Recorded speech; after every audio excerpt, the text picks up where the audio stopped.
All right, friends, National Gardening Day takes place tomorrow, and it's a day created to give gardeners a shove and a shovel so that they can begin their gardening journey.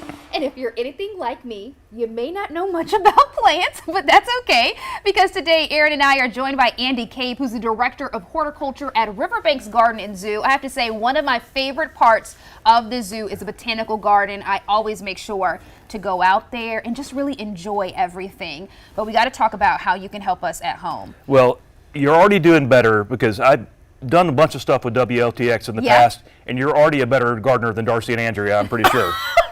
So, put them on blast. I love that. Okay, yeah, so I hope they're watching. Yes, they probably are. Okay, so let's start off with this. What are some common mistakes that new gardeners make when they're preparing for their spring gardening? Okay, one of the big problems is people get all excited in spring. They decide they want to plant a garden, but they haven't prepared anything. They haven't done the soil work. They haven't, they may just be trying to dig a hole in this hard clay in their yard. So I encourage people, before you get too excited to go plant things and spend a bunch of money on plants, spend a little time preparing your soil.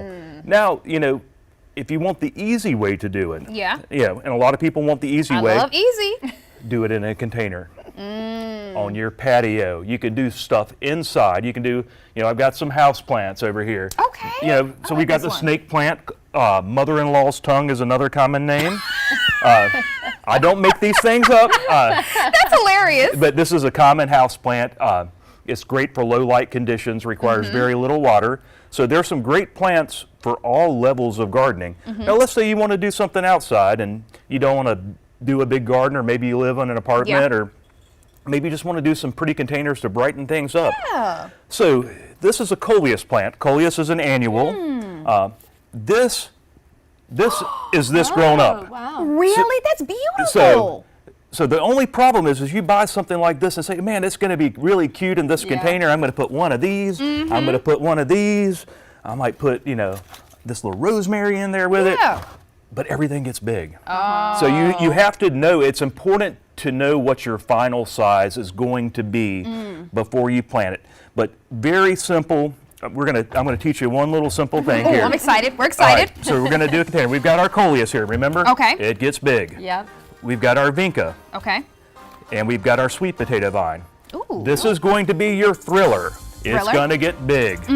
This is going to be your spiller. It's going to spill over the side of the container. Okay. And this is going to be your filler, just adding a little color. So that's an old adage that's been used over and over again. It's a good little tip for containers: thriller, filler, spiller. I love this so much, and they look so good together too. They do, and you've got the chartreuse. It's a nice combination, very popular. So, also if you're want to do a patio, patio garden, and you're a cook, do a little herb garden. We got basil, rosemary.